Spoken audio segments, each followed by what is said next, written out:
জানো তো, ভাপা পিঠে খেতে ভীষণ ভালো লাগে। তাই ভাবলাম হাতের সময় যদি কম থাকে, সেই রকম পর্যায়ে কিভাবে ভাপা পিঠে তৈরি করা যায় তারই একটা সহজ কিছু রেসিপি তোমাদের সঙ্গে শেয়ার করব। হ্যাঁ, কিছুই না, বাড়িতে ছিল একটা নারকেল। তোমরা চাইলে নারকেলের পরিবর্তে এখানে সন্দেশের পুরো ব্যবহার করতে পারো, যেটা অপশনাল, তোমাদের ইচ্ছে মতো। আমি করেছি এই নারকেল দিয়ে একটা সুন্দর ভাপা পিঠে। নারকেলটা দেখতে কতটা কিউট হয়ে গেছে না? চলো, নারকেলটা খুব ভালো করে এই যে ফাটিয়ে নিলাম। দেন ভালো করে নারকেলের শাঁসটা কুড়ে নেব। এই যে দেখো, শাঁসটাও কিন্তু আমার রেডি হয়ে গেছে। চলো এবার এইটা দিয়ে একটা সুন্দর ভিতরের স্টাফিং হিসাবে যে পুরটা আমরা ব্যবহার করব, সে স্টাফিংটা তৈরি করে নেব। তার জন্য নারকেলটা খুব ভালো করে ঝুরঝুরে হয়ে গেছে। এবার ওভেনের মধ্যে একটা কড়াই বসিয়ে তাতে একটু গুড় দিয়ে নারকেলটা দিয়ে দিলাম। কুড়ানো নারকেলটা দিয়ে কিছুক্ষণ এইভাবে একটু হালকা করে নাড়াচাড়া করতে থাকো। দেখবে সুন্দর একটা ফ্লেভার আসবে। আর পারলে একটা এলাচ ফাটিয়ে দিও, তাতে আরও সুন্দর একটা ফ্লেভার হবে। দেখবে খেতে ভীষণ সুন্দর লাগবে, ভীষণ সুন্দর। দেখেছো কতটা সুন্দর মাখা মাখা হয়ে গেছে না? এইভাবে কিছুক্ষণ নাড়াচাড়া করলে তোমরা বুঝতেই পারবে যে বেশ নারকেলটা বেশ মাখা মাখা ব্যাপার আসছে, মানে সিদ্ধ হয়ে যাবে। সেই পর্যায়ে ওভেনটা বন্ধ করে একটু ঠান্ডা হওয়ার জন্য রেখে দেবো। দেখো তো দেখতে কেমন সুন্দর হয়ে গেছে না, পুরো গুড়ে মাখামাখি। আর ফ্লেভারটাও কিন্তু ভীষণ সুন্দর হয়। এরপর চলো, আগে থেকে আটা মেখে রেখেছিলাম, একটা বড় লেচি কেটে ডোটা রেডি করে নিয়েছি। সেটাকে এবার খুব ভালো করে বড় করে বেলে নেব। দেখো যতটা সম্ভব একটু বড় করে নেব। তাতে কি বলো তো, একটা বানালেই বাড়ির 10 জন খাবে। হ্যাঁ হ্যাঁ, একটাতেই 10 জন।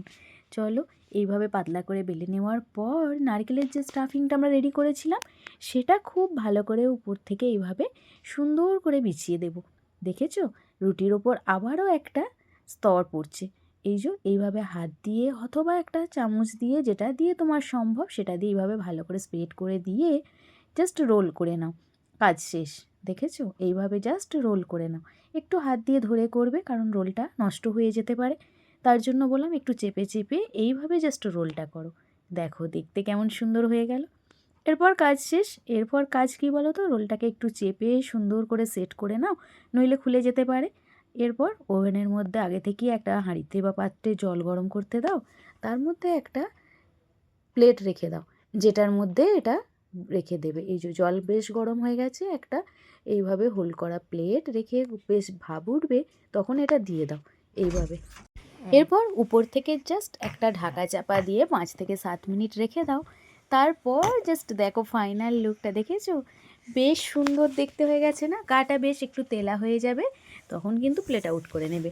প্লেট আউট করে নেওয়ার পর গরম গরম একটা ছুরি দিয়ে জাস্ট এইভাবে পিস করে নাও। যতগুলো সম্ভব পিস করবে, তাতে দেখবে একটাতেই 10 জন খাবে। আগেই বলেছিলাম, বেশি ঝামেলা করতে হবে না, জাস্ট একটা বানাবে, স্বাদ কিন্তু পেয়ে যাবে। দেখেছো দেখতে কতটা কিউট হয়েছে, বেশ লোভনীয় হয়েছে না? দেখো দেখো। চলো প্লেটে সুন্দর করে সাজিয়ে তোমাদের সঙ্গে শেয়ার করি, তাতে দেখবে তোমাদের জিভে কিন্তু জল আসতে বাধ্য, একদম শিওর দেখবে। আর খেতেও কিন্তু ভীষণ সুন্দর হয়েছিল।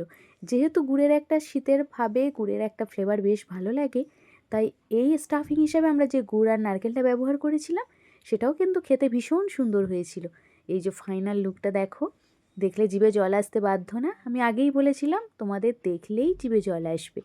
দেখো ফাইনালি আমার বাড়ির তো একটাতেই সবার খাওয়া হয়ে গেছে, মানে একটা বানিয়েছিলাম, সবাই খেয়েছে, আর প্রয়োজন পড়েনি। তুমিও চাইলে হাতে সময় কম থাকলে এইভাবে একবার ভাপা পিঠে করে দেখো, দেখবে একটাতেই ঝামেলা শেষ এবং বাড়ির সকলে খুশি হয়ে যাবে।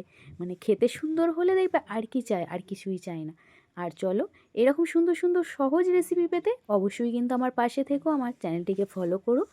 পাশে থাকলে আর সুন্দর কমেন্ট করলে দেখবে কাজ করার এনার্জিটাও বেড়ে যায়, বেশ ভালো লাগে। আর পারলে একটু ছোট্ট করে কমেন্ট করো তোমার কেমন লাগলো। Tata, by.